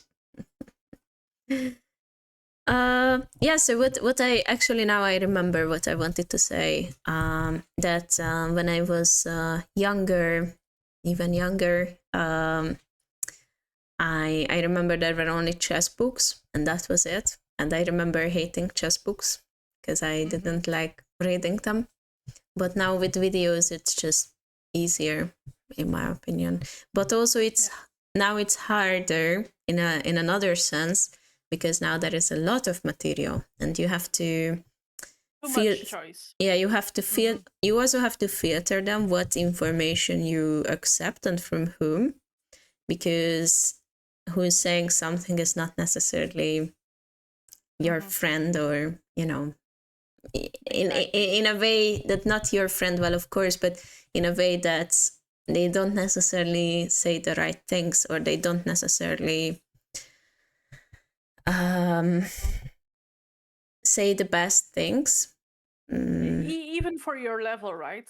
Right. Because chess advice gets different for different levels. Like Hasino, who's also in the chat, he wasn't castling during his game, so I told him he has to castle.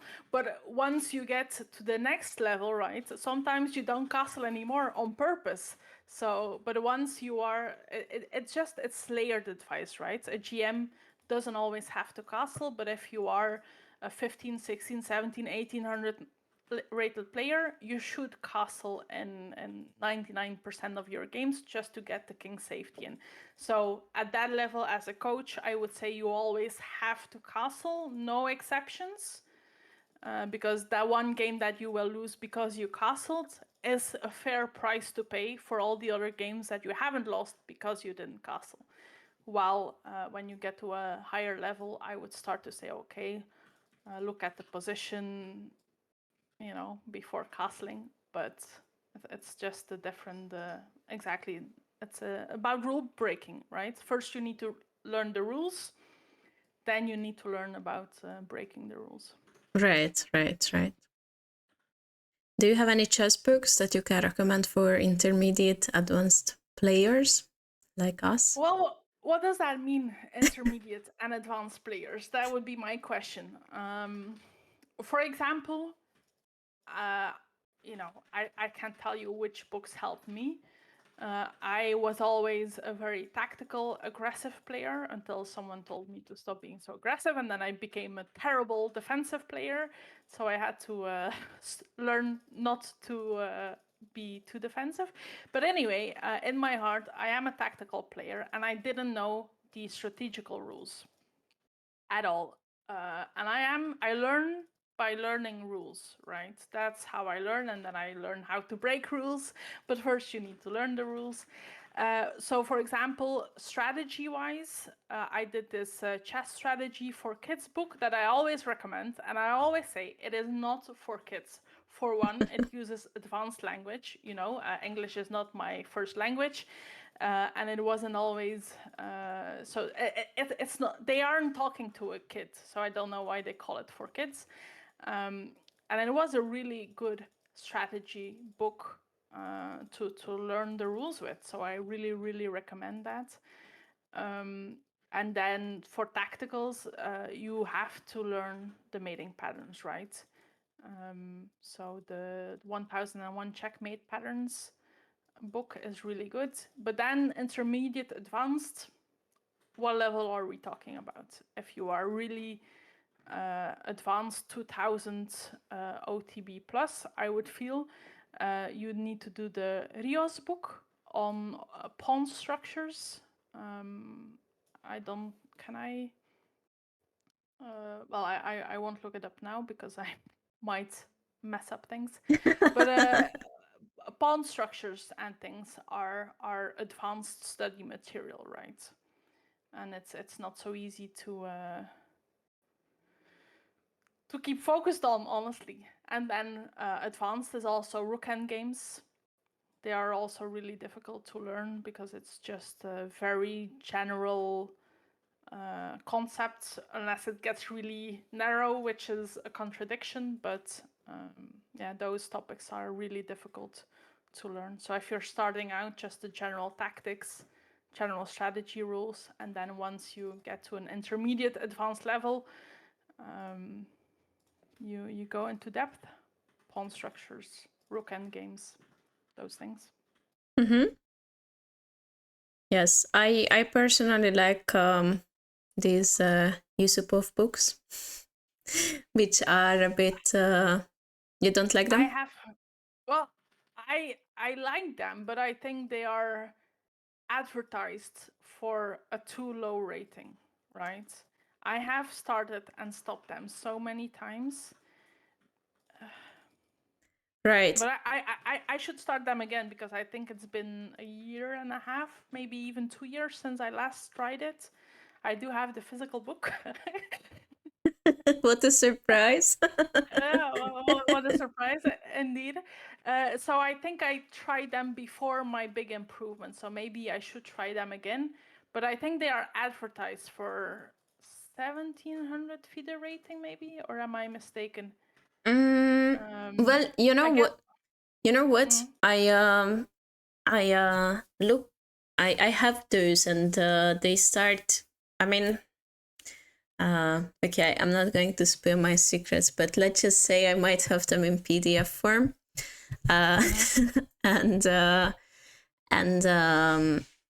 I did look into them, and they cover a lot of topics. This Arthur Yusupov, boost your chess, build up your chess, and chess evolution. I think these are it's altogether. These are 9 books, and they cover a lot of topics.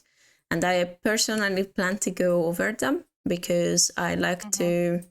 I also for myself, even though the first topic is mating two, or I think mating patterns. This is the first chapter, and for me, what was new wasn't actually the patterns itself themselves, but the names, the name of the patterns. Like I finally learned what the heck is an Anastasia's checkmate, or but okay, I always tell my students not to care about that for now. No one cares, but for me that was new, and actually now I know what they are, so that's good. And but I also noticed that the other day, so the one of the chapters was the value of the pieces, and what I would expect from this chapter would be that okay, the queen is 9 points, rook is 5 points, don't capture a bishop with the rook and give 5 points for 3 points, these kind of topics. And then I opened the first my student asked for help with one of those positions, and he is around 1700 chess.com rating, rapid rating, and we opened it. And I was also surprised when I looked at the position, and like what is going on here? yeah. They are not easy. Like I am doing the 4th one. So the first 3 is like you say, it's covering the basics, and then starting from the 4th one, it's meant for a higher level, and they are not easy. Like so, what is a real target audience? 1900, 2000 FIDE? Yeah, at least I would say. At least I find them quite. But maybe it's just not for me, I guess. But starting from the 4th one, right? The first 3 are for lower rated. I think the topic, the actual chapters where he talks about a lot of important things that I think you need to know even before you are, let's say, 1900 or 2000 rated FIDE, 2000 FIDE rated. But the exercises he connects with those chapters is what Yeah. is not necessarily fitting, in my Yeah. opinion, because because that's what I noticed, because I also started doing them.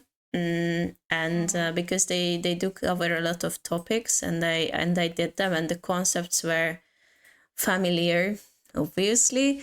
And then I got to the exercises, and I was also like, what the heck is this? Yeah, what do you want from this position, right? Because I can Yes. always find a good move according to the engine, but he wants something very, very specific that you're like, okay, but that's not quite. But I agree, the chapters itself. So if you can just start by reading the chapters, that's also great. I have another recommendation that I always use. I don't know how well known it is for other countries, but in the Netherlands, which is a neighboring country to Belgium, meaning that Belgium also uses it, we have the stappenmethode.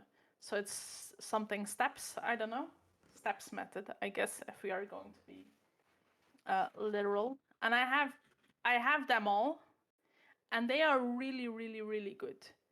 And I think it's very similar to the Yusupov books, but with a lot of, these are all puzzles, and then there's an instruction book that goes with them. And if you follow those, you will improve a lot. And then, of course, one is just explaining the rules. It goes up to step 6, and step 6 is again 2000, 2100 rated FIDE. So I always recommend those, and they are quite cheap. So it's only, I think I bought them for 6 or 7 euros or something Wow. per book. So they are cheap, and they are excellent value. So if you are looking for something to improve, I always recommend that before the Yusupov, because I feel I need to get through a Yusupov book myself before I can recommend that, while I have done the steps books. But I need to always, when I talk about something, then I feel this urge, this motivation. Now I'm going to search for my Yusupov book and try to get through it. It's been a while. Yes, I think it was some time ago, a couple of months ago, when I told you that I was also doing them, and you were like, "Ah, yeah, that's a great idea. I will start it too." And I see how it went. Yeah, I think I quit quite soon after, because but maybe I should just read all the chapters and leave the exercises, and then think about the knowledge before trying the exercises. Yeah. Yes, yes, You yes. need to do what works for you, right? It Right, doesn't work for everyone. Yeah. right, right. And there is another book. I have been doing that with my coach, and there are a couple of easier positions. For me, at least, they were a bit easier, but I think it also covers a lot of topics, and it's also a little bit more entertaining maybe than the Yusupov books. Is the from Seaman, the How to Reassess Your Chess. You have that too. You have that too. Oh no.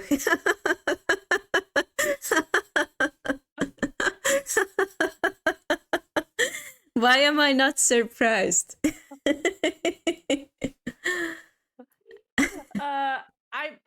I owe it all to my lovely viewers, right? Because they support me, and that enables me to fund my my chess habit. I see. But it's a great book. I haven't finished it. I did finish his other book that I really, really liked, in the Chess Amateur's Mind or something. I really like that, because there he talks to his students, and his students are different levels, and they talk about how they see the position, which was really eye-opening for me, because I learned that people look at positions differently and how they look at it. So now I'm trying, that's something that I'm actually working on for OTB chess. I want to structure my own thoughts during a game, right? So first, why did my opponent make that move? What is their plan What do they want to do? Which squares are they leaving behind if they move a pawn? Where are their pieces going? And then think about my own plans. Which squares am I leaving behind when I move a pawn? That's something that was really difficult for me to learn because I am not a strategical player, or I Mm-hmm. wasn't, you know. So I really had to focus on that, and I want to structure my thinking during a game, which is why that book was really informative for me. Mm-hmm. Mm-hmm. Yes. Well, I think I struggle with something similar because, again, I'm sorry I bring up my coach so many times, but we do this Silman book together. He gives me Mm-hmm. the homework. I do it by myself, and on the lessons we discuss it. And it's sometimes very funny that he gives me a position, and for me it's like, okay, I go against the king and it will be checkmate this way, and he's like, okay, but what do you do if I just do this? And I'm like, all right, I haven't thought about that. And Oh, you also want to do something. How dare you? How dare you? Just roll over and let me do my thing. That's something that I actually struggle with in tactics. Like I do a lot of tactics, and my line that I calculate is nearly always correct. But it's not a forcing line. So the opponent is not obligated to do that. So yes, yeah, I can totally relate to that. yes, and it's always funny because my coach is more like a positional player, and maybe that's why I can learn a lot from him, because he is, by the Mm-hmm. way, 2400 FIDE, so he knows Yeah. a thing or two, and he's more like a positional player, and it's good to see another point of view. Mm-hmm. But what I'm very proud of, that on one of these lessons, he gave me a position, and I did say, I call it white pig lines, because, like, in Hungarian, it sounds better, but like white pig, meaning that you go against your opponent and you just and checkmate them. And that's the whole idea behind it. And I had this line that I had this idea that, okay, I just attack my opponent's king, and my coach is like, no, you have to do this. And I was like, let's check this with the computer, because I With the don't engine. believe you. Mm-hmm. And we checked it, and the computer suggested my line. So I was That very all, yeah, I was very very pleased. proud moment, right? Yes. I also used to have a coach, and he was an IM, and every time when I suggested something and he went, "Oh, interesting," that made me feel so good. So I can I can relate. Uh, yeah. Uh, I Right. miss having a coach. Do you plan to get a coach? Yes and no, for now there is so much that I still have to do on my own, and I know what to improve on. Mm-hmm. So it's also an investment, right? I told you a bit about this, but in my personal life, there are some things going on, so I have to make some difficult choices sometimes, Right. So you have to choose what you're going to invest in. But I think in the future I will get back to a coach, not to work on openings, because that is just throwing my money away. Not because the coach is excellent in openings, right? And my former coach, even played the same things as I did, so he was really, really good at that. But it's just, for me, it's 1 year in, 1 year out. But I think in the future, it's also difficult because I am quite. I don't think we've really talked about that yet, but I do have quite some anxiety, and it's difficult for me to sometimes talk to people. So the first step, right, is always the hardest. So reaching out to someone, setting up a meeting, talking to them, that's not easy for me. Mm-hmm. You have to, yeah, that it's a big investment, right? I had a meeting the other day with a chess person, and it took me like 3 days to to feel mentally ready, and of course I didn't. So it's a process to find the right coach. and I don't think I'm ready to make that mental commitment again. Right, right. Glamdring says, I imagine finding the right coach is very difficult from a cold start. And right, right. Well, I also thought I can do things on my own for a long time because now that, well, I didn't talk about my personal goals, so it's hard to explain without that. But my personal goals changed over the years. I am more focused on, let's say, improving without a long-term goal. I mean, okay, it's nice. Okay, a very long-term, or not, hopefully not a very long-term goal, but to get the Women International Master title. And I say, hopefully it's not very long-term because anything can happen in sitges. But okay, I don't want to put this pressure on myself before the tournament that I have to score a norm here. I just want to have fun, and whatever happens, happens. And so, okay, let's call it a long-term goal. But after that, I don't have intentions of getting a woman grandmaster norm, maybe, because that will be a lot of effort, a lot of money, a lot of time investment, and not necessarily in the studying. I'm very down to the studying until woman grandmaster knowledge, but I am not down to going to tournaments, sacrifice my own time, sacrifice a lot of things. The money, right? I think that is, in the end, that is always going to be the main problem. It is Right. so expensive, even to get a coach, right? It's so expensive. The tournaments, yeah. Yes, right. And well, my main goal with a coach. So just to come back to this, because this was the starting point. My main goal with the coach was so okay, so not there yet. Sorry. One more thing.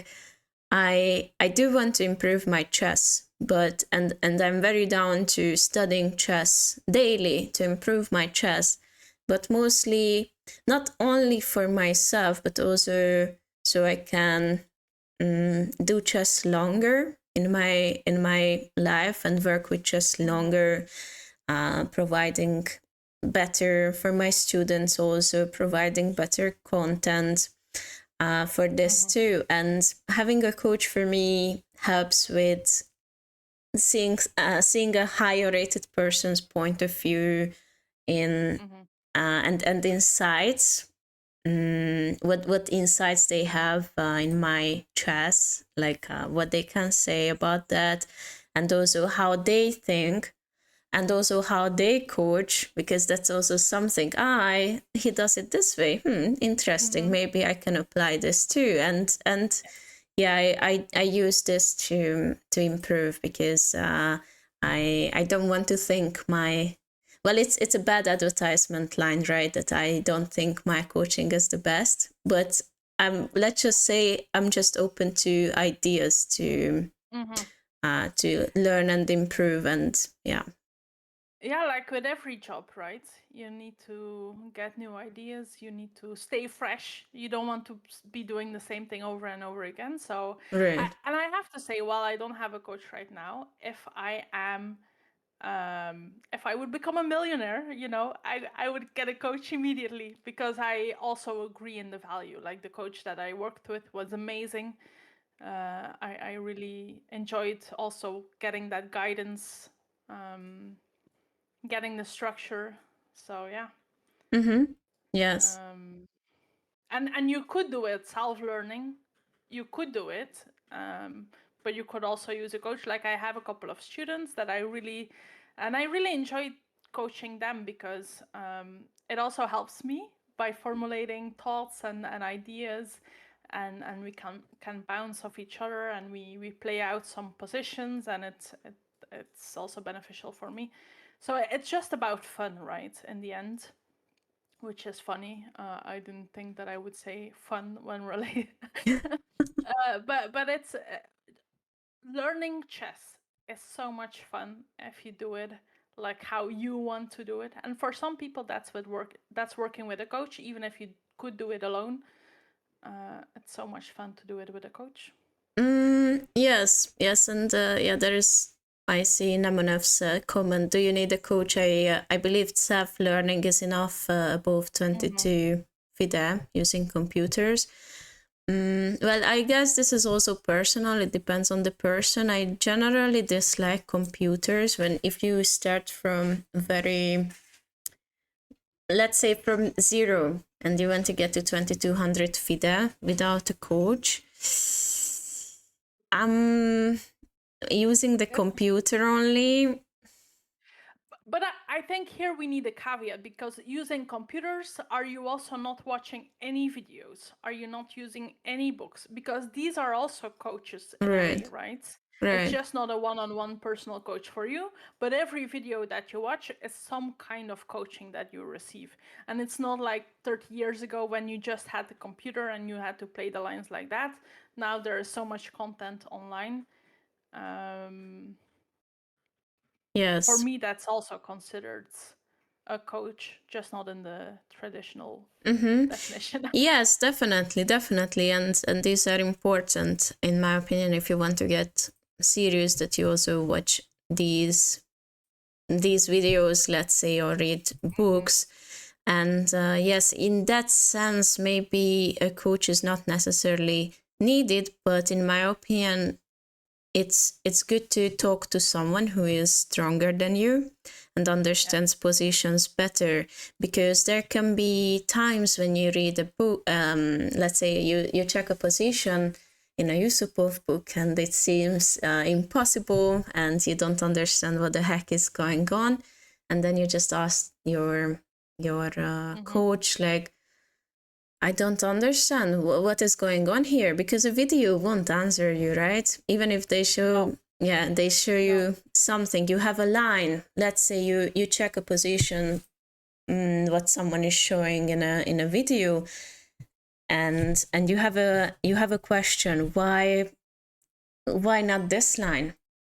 Not this line? Yeah. And then you check it with the computer, and maybe you get your answers, but maybe not, because what if it's a strategical question, really? And I think the engine is terrible at strategy. Not terrible, obviously. A coach explaining yes, explaining strategy. It will be terrible, because you won't understand. Okay, if your line doesn't work because you blundered something, then okay, the computer will tell you, okay, well, you didn't say this, okay, and you will understand. But yeah, actually, thinking about this, I do have a coach. I just don't pay him. I send those positions to Truth, and then he answers those things. So I do have a coach. Right, that works. I always promise him drinks, right? Whenever we meet next, which is going to be extremely expensive for me, but maybe that will just never happen. But no, I do send him this, and I agree completely. Like, I recommend getting a coach to everyone if you can afford it.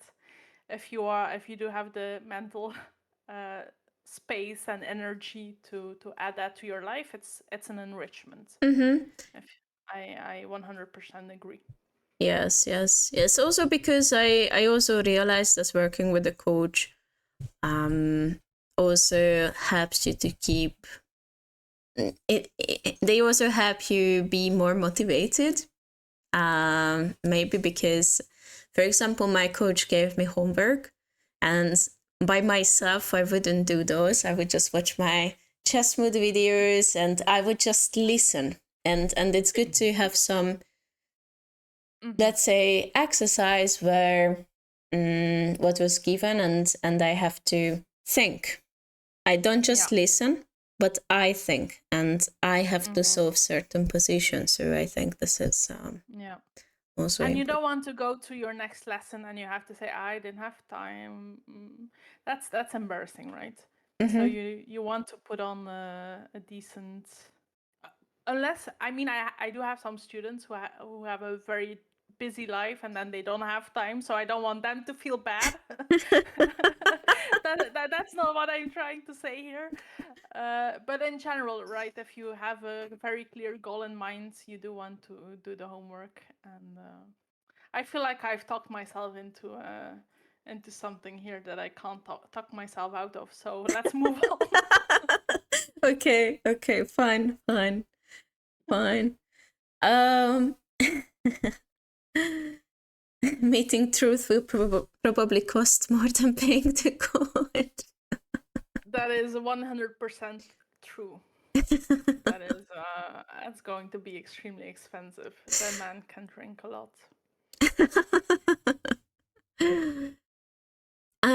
Well, as I mentioned, I do have a couple of more questions, like 4 more questions, but they would take a lot of time, and I will need to leave now, unfortunately, because I need to prepare a couple of things. But we can maybe meet another time and Sure. and discuss those again. Yeah, I hope people found it interesting to hear me talk about stuff. Well, if it makes you feel better, I did find a couple of things already very useful that I haven't thought of. This bullet practice is something I'm going to try because I talked myself out of it. Like, I don't want to do bullet. Come on, who does bullet for chess improvement? And maybe I will try it. I'm so desperate to fix my time management, so maybe I will take desperate measures. It worked for me, so I hope it works for you. It's not a permanent solution because nothing is a permanent solution. But yeah, make it work for you. Right. Tomorrow, Fruzy will do 100 bullet games. I mean, we could do a fun wager or something. But Yeah, we could. Our next collab could be that we play 100 bullet games against each other. I think we would both. Yeah. We might hate each other at the end. Although some people actually do this. I know Ella Nilsson used to have 100 bullet game matches, so it could happen, you know. Oh, I'm imagining it. Yes. Well, I think to be honest, if we really want to use bullet for let's say opening practice, then maybe it's better to play against different people because you practice the same lines over and over. Plus, if it's on stream, we cannot really discuss the lines No. or check them. Yeah, you would get very familiar with my one opening that I know. So yeah. Yeah, and thank you, David, for wishing me good luck at the live tournament. We are going to have so much fun, Fruzy. That's the main goal, right? Yes, that's the main goal. Just let's also believe this, that this is the main goal. Because I always try to decide that, okay, this is my main goal, but then once I'm there, I'm like, okay, now I need to believe that this is the main goal, to have fun and not to become an emotional wreck. Chess does that to you, but you know, every game is new. It's not because you lost the previous 3 or 4 or 5 that you can't win the next one. So that is the main aim. Right. Yeah. So thank you so much for having me. Well, thanks so much again for accepting my invite. We appreciate you sharing your insights on chess improvement and how you study.